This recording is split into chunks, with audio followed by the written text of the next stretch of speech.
नमस्कार विद्यार्थी मित्रों, नवीं कक्षा के सभी बच्चे। पिछले क्लास के अंदर हमने रहीम जी के 3 दोहों की बात की थी। अब चौथा दोहा जो है उनको हम देखने की ओर जा रहे हैं। चौथे दोहे के अंदर रहीम जी हमें ये बतलाते हैं कि गरीब लोग कैसे होते हैं, गरीबी कैसी होती है और गरीबों के पास जाने वाला दीन बंधु कैसा होता है, उसके बारे में रहीम जी हमारे सामने अपने विचार रखते हैं। अपनी जिंदगी का जो निचोड़ होता है या तो उन्होंने जो देखा है उन्हीं के रूप निचोड़ को हमारे सामने रखा है। चौथे दोहे के अंदर देखते हैं रहीम जी की विचारधारा कैसी है। दिन सबन को लखत है, दिन ही लखे न कोई, जो रहीम दिन ही लखे, दिन बंधु सब सम होए। दिन मतलब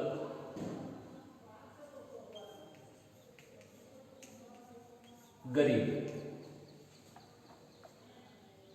दिन सबन को लखत है, दिन सबन को लखत है, सबके बारे में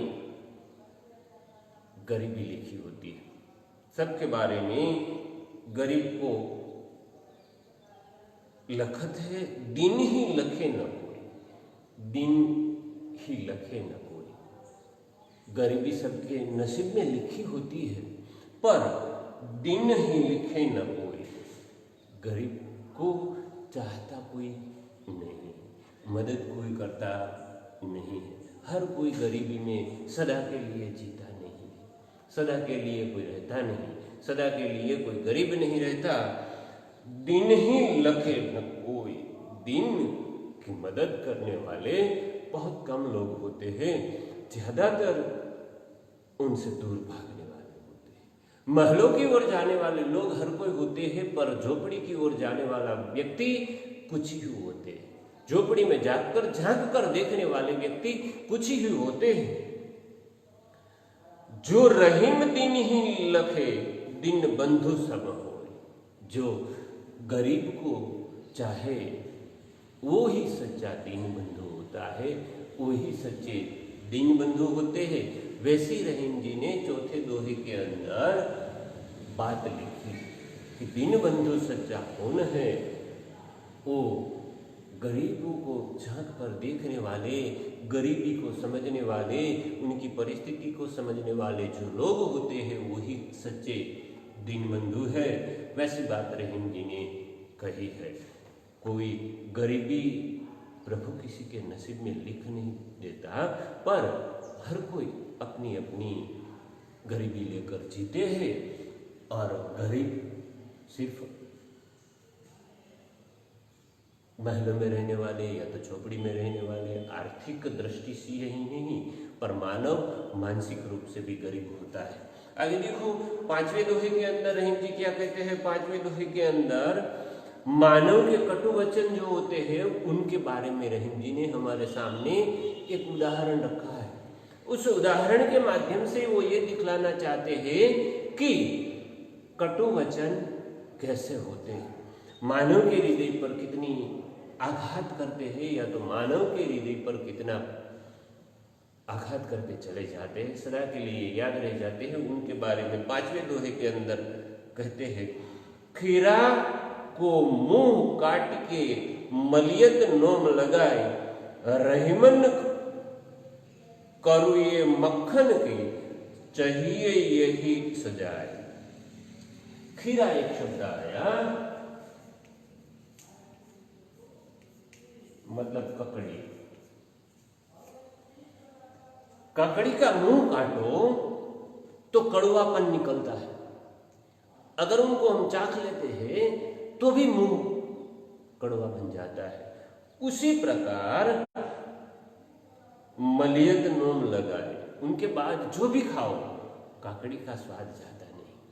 उसी प्रकार मानव के मुंह के अंदर से एक बार कटु वचन निकल जाते हैं, बाद में अच्छे वचन कितने भी निकालो पर कटु वचन दूसरों के हृदय पर आघात कर जाते हैं, उनको हम बदल नहीं सकते। रहीमन करिए मुखन की, बाद में हम ढेर सारे अच्छे अच्छे शब्दों के द्वारा उनको मिटाने का प्रयत्न करते हैं, पर कटु वचन एक बार निकल जाते हैं तो वो कभी हम ठीक नहीं कर पाते।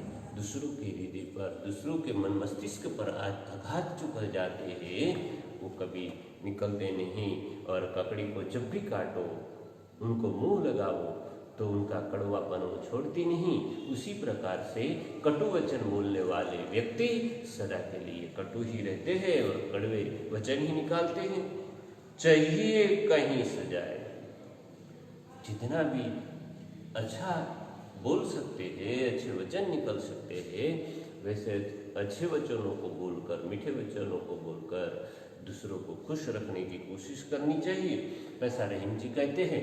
आगे देखो छठे दोहे की बात, जो रहीम उत्तम प्रकृति का करे सकत कुसंग, चंदन विष व्यापत नहीं लपटे रहत भुजंग। सातवें दोहे के अंदर रहीम जी कुसंग के बारे में बताते हैं। रहीम जी कहते हैं कि जिसकी प्रकृति ही सुंदर है, जिसकी प्रकृति ही अच्छी है, मानव चाहे कोई भी हो, पर जिसके हृदय के अंदर या तो मन मस्तिष्क के अंदर या तो उनके चरित्र के अंदर उत्तम गुणों का निर्माण हुआ होता है, वो मानव कुसंग होने पर भी बिगड़ता नहीं है। बुरा व्यक्ति साथ में रहता है, बुरे दुर्गुणों को लेकर साथ में रहता है, पर जो सच्चा और अच्छा व्यक्ति है वो कभी बिगड़ता नहीं है, उनको उनका रंग नहीं लगता। जो रहीम उत्तम प्रकृति का करी सकत कुसंग, कुसंग होने पर भी वो व्यक्ति बिगड़ता नहीं, क्योंकि जिसकी प्रकृति ही अच्छी है। चंदन, उनके लिए एक उदाहरण रखते हैं, चंदन विष व्यापत नहीं लपटे रहत भुजंग। चंदन का विष जो है, चंदन के अंदर भुजंग एक शब्द आया,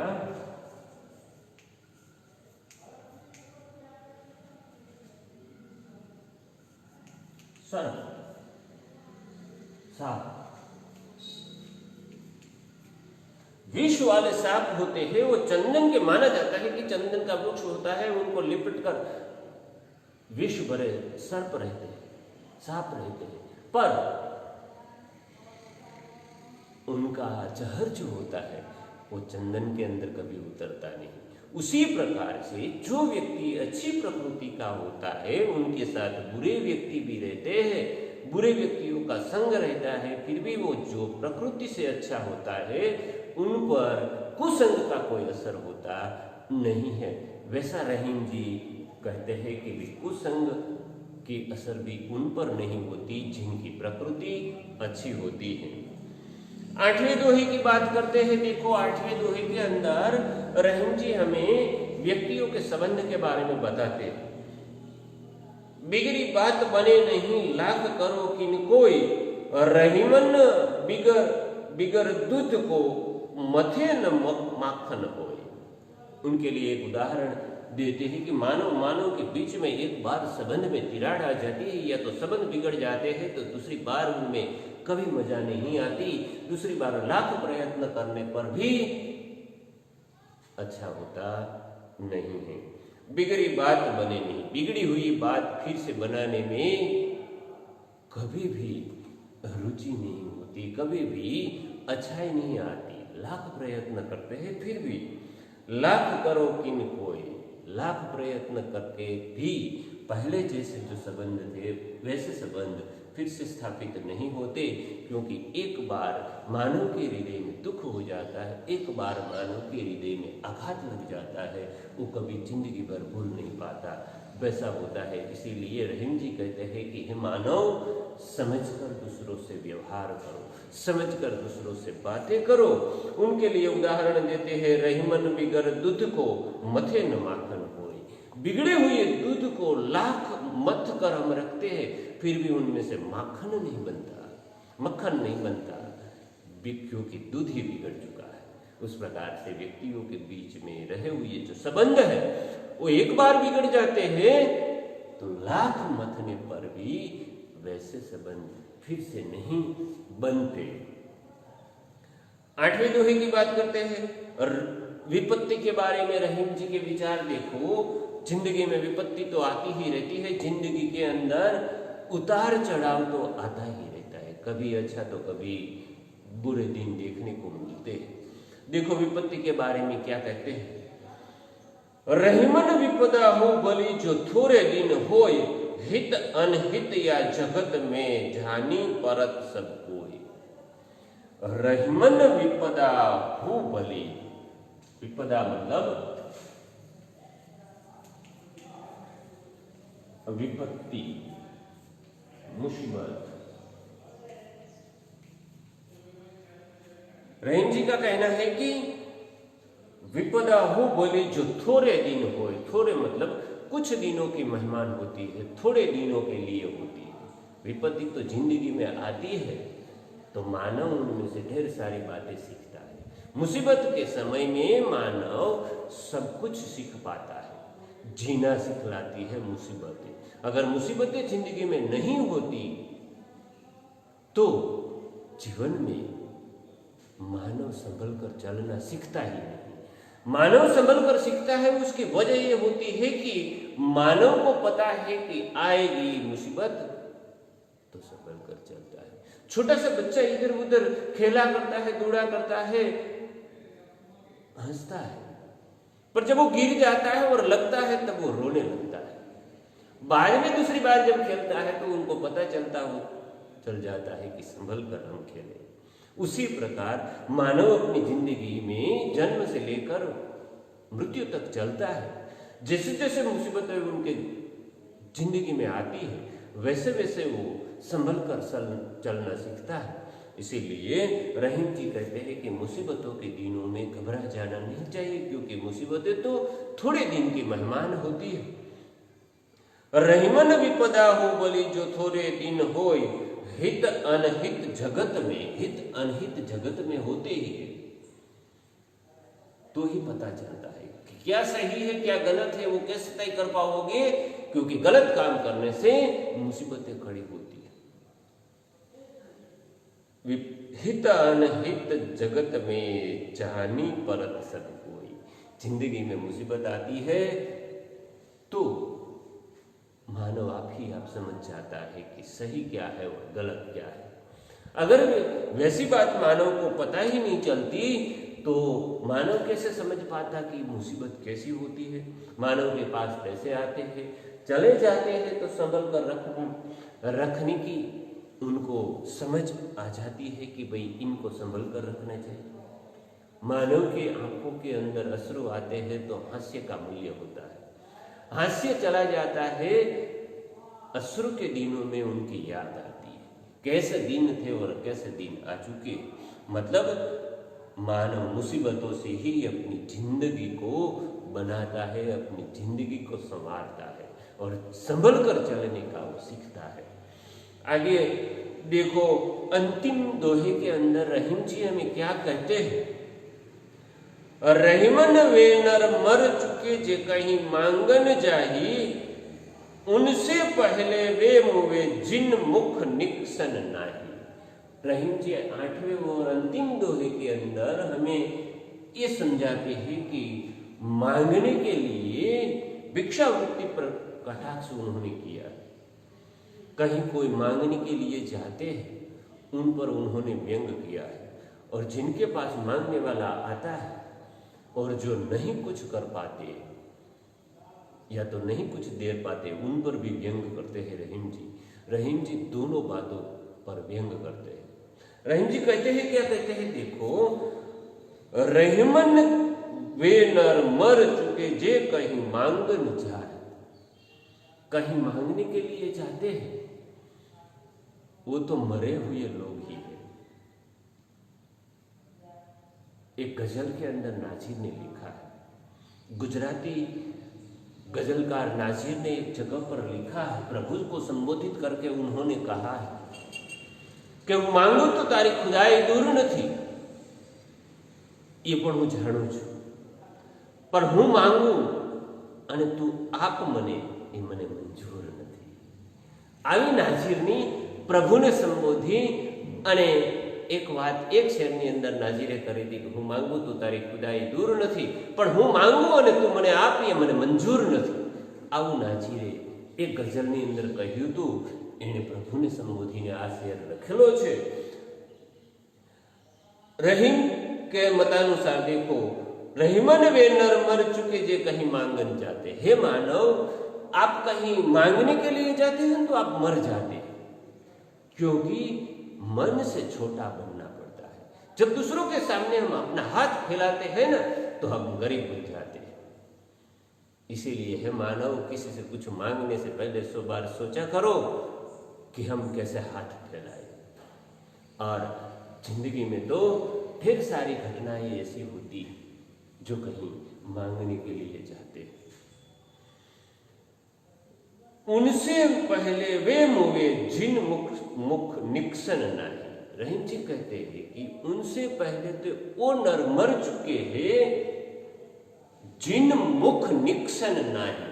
जिनके मुख से ना शब्द निकलता है वो तो उनसे पहले भी मर जाते हैं. कोई मांगने के लिए आता है, आप उनको ना कह देते हैं तो मांगने वाला तो मरा हुआ है, आप उनसे पहले मर जाते हैं, क्योंकि आपने उनको मना किया ना. इसीलिए अगर जिंदगी में कोई आपके सामने हाथ फैलाता है तो हमारे पास जितना भी कुछ है उतना उनको देना चाहिए, ताकि हमें उनकी जरूरत के अनुसार उनको मदद करनी चाहिए, क्योंकि वो तो बेचारा पहले से ही मरा हुआ है.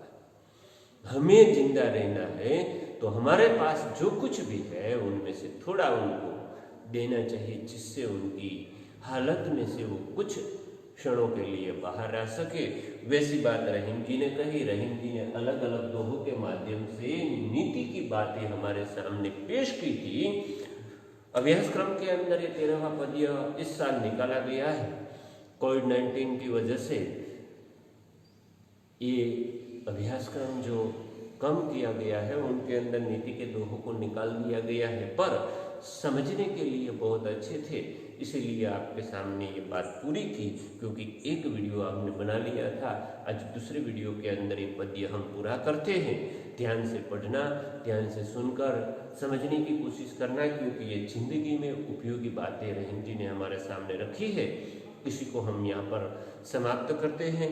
स्वाध्याय को देख लेना और पूरा वीडियो देखकर समझने का प्रयत्न करना और जिंदगी में इन बातों को उतारने का प्रयत्न करना. आज यहाँ तक रखते हैं, अगली बात बाद में करेंगे. अस्तु.